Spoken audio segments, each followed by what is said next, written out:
ములుగు జిల్లా వెంకటాపురం మండలం ఆలుపాక గ్రామానికి చెందిన సుంకర సాహితీ మృతి పట్ల మంత్రి డాక్టర్ ధనసరి అనసూయ సీతక్క ఫోన్లో కుటుంబ సభ్యులను పరామర్శించారు. సాహితీ మృతికి కారణమైన వాళ్ళని ఏ పార్టీ వాళ్ళైనా కఠినంగా శిక్షిస్తామని మంత్రి సీతక్క హామీ ఇచ్చారు.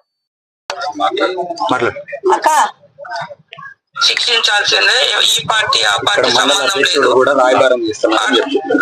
లేదు కాదు. ఘటన ఏదైతుందో ఆ ఘటనకు ఖచ్చితంగా బాధ్యత వహించాల్సిందే అని నేను ఇప్పుడు కూడా అక్కడ హైదరాబాద్ పోలీసులకు కూడా మాట్లాడినా. వాళ్ళు కూడా వెతుకుతున్నారు. తప్పకుండా శిక్ష పడుతుందమ్మా. వేరే ఎవరం కూడా సపోర్ట్ చేసేది లేదు ఈ విషయంలో. ఎవరైనా అట్లాంటి మాటలు చెప్పినా నమ్మకండి. ఎవరికి ఆడకూతురు అన్యాయం జరిగినప్పుడు ఆడకూతురు వైపే ఉంటుంటాం. ఎందుకంటే అట్లాంటిది ఏం లేదమ్మా. మా దగ్గరికి మండల నాయకుల దగ్గర నుంచి కొద్దిగా ఫోన్ కాల్స్ వస్తున్నాయి అక్క. డబ్బుకి లొంగేది లేదక్క. నా కూతురు పోయింది. నా కూతురు ఎలాగైతే పోయిందో వాడికి అంత శిక్ష కంటే ఎక్కువ పడాలక్క. అక్క నాకు భరోసా ఇవ్వాలక్క. మీరు ఏమిస్తారు? నాకు భరోసా మీరు ఇవ్వాలి. మీ దగ్గరికి మేము ఇవ్వాలి. నా కూతురికి శ్రద్ధాంజలి ఇస్తున్నాం అక్క. అది అయిన తర్వాత రేపు మీ దగ్గరికే వద్దామని నేను అనుకుంటున్నాను అక్క.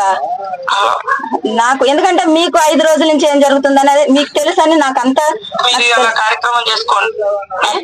ఎప్పటికప్పుడు పోలీసులతోటి పిల్లగాని తొందరగా దొరికి పట్టుకొచ్చి అప్పుడు దొరికినాక అన్ని తారుమారు చేసే అవకాశాలు వాళ్ళు చేస్తున్నారక్క. హలో అక్క చెప్పిస్తామా? నేను తప్పకుండా చెప్పిస్తా. అట్లా ఏమి ఎవ్వరం సపోర్ట్ చేసేది ఇట్లాంటి వాటికి. అక్క నా కూతురు చనిపోయిన రోజుకి ముందు రోజు నేను నీ మీటింగ్ వచ్చానక్క హైదరాబాద్. లేకపోతే ఈ గొడవ జరిగింది నా కూతుర్ని నేను తీసుకొచ్చేదాన్నక్క. మహిళల మీటింగ్ అని అంటే నేను హైదరాబాద్ అటు రావడం వలన నా కూతురు దగ్గరికి వెళ్ళలేకపోయానక్క. ఐకేపీ వాళ్ళందరూ నేను నా కూతురు అటు మీటింగ్ కూడా వచ్చి కూడా నేను అశ్రద్ధ చేసుకున్నానక్క. ఎందుకంటే మీకు ఆ రోజున మీటింగ్ లో మీరు చెప్పే మాటలకి జై కొట్టుకుంటూ నా కూతుర్ని ఇక్కడ నేను అశ్రద్ధ చేసుకున్నాను అక్క.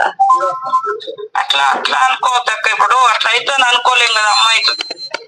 నేను ఎంత వాడు నా కూతుర్ని ఎంత టార్చర్ పెడితే వీడియో కాల్ చేసుకుంటూ